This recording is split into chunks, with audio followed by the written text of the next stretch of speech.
নমস্কার ক্রিকেট ভক্তরা, কেমন আছো? কালকে ম্যাচ ছিল সানরাইজার্স হায়দ্রাবাদ বনাম পাঞ্জাব সুপার কিংস। কেকেআরের বিরুদ্ধে গত ম্যাচে পাঞ্জাব বৃষ্টিতে ভেস্তে গিয়েছিল ম্যাচ। বাকি 3 ম্যাচেই 3টেই জয়, তালিকায় দ্বিতীয় স্থানে পৌঁছে গেছে সিএসআইআরের দল Punjab super Kings.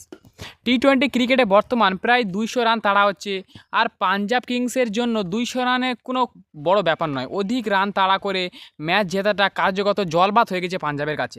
Chennai super কিংসের পর ফের সানরাইজার্স হায়দ্রাবাদের বিরুদ্ধে 200-র অধিক রান তাড়া করে জিতল পাঞ্জাব ফ্র্যাঞ্চাইজি। এই নিয়ে দশমবার। বিশ্ব ক্রিকেটে আর কোনো দলের টি-20 ক্রিকেটে এতবার 200-র অধিক রান তাড়া করে ম্যাচ জেতার কৃতিত্ব নেই। এদিন পাঞ্জাবের জয়ের নায়ক অধিনাংশ শেষ আইয়ার। তিনি একেবারেই শেষ পর্যন্ত টিকে থেকে দলকে ম্যাচ জেতায় মাঠ ছাড়লেন। 33 বলে 69 ইনিংস খেললেন, অনবদ্য পারি খেলেছিলেন। তবে শেষ আইয়ার একা নয়, দলের 2 ওপেনার পিয়ান্স আরিয়া এবং পপ সিমরান দুর্দান্ত অর্ধশতরানের ইনিংস খেলেন। এদের সুবাদে 7 বলে বাকি থাকা 6 উইকেটে ম্যাচ জিতে নিল পাঞ্জাব কিংস। অব্যাহত রইল তাদের বিজয় রথ। কেকেআরের বিরুদ্ধে গত ম্যাচে বৃষ্টি ভেস্তে গেলেও বাকি 3 ম্যাচ 3টেই লিগ তালিকায় দ্বিতীয় স্থানে পৌঁছে গিয়েছে সিএসআইআরের দল। সানরাইজার্স হায়দ্রাবাদের বিরুদ্ধে 220 রান তাড়া করে পাঞ্জাব ওপেনার পিয়ান্স আরিয়া ও পপ সিমরান কিন্তু নিজেদের স্বভাবোচিত ভঙ্গিমায় শুরুটা করেন।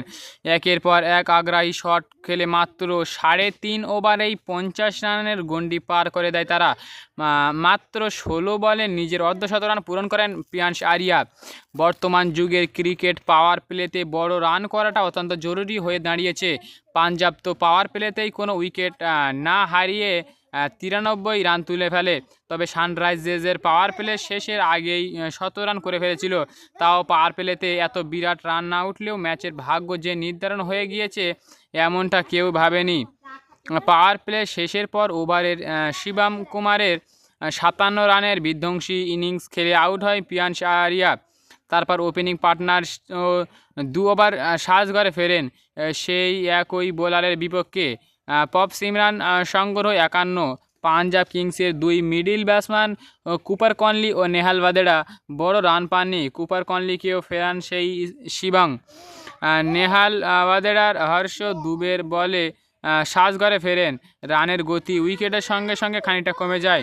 তবে এই সবের মধ্যে অপর প্রান্তে উপস্থিত ছিলেন শ্রেয়স।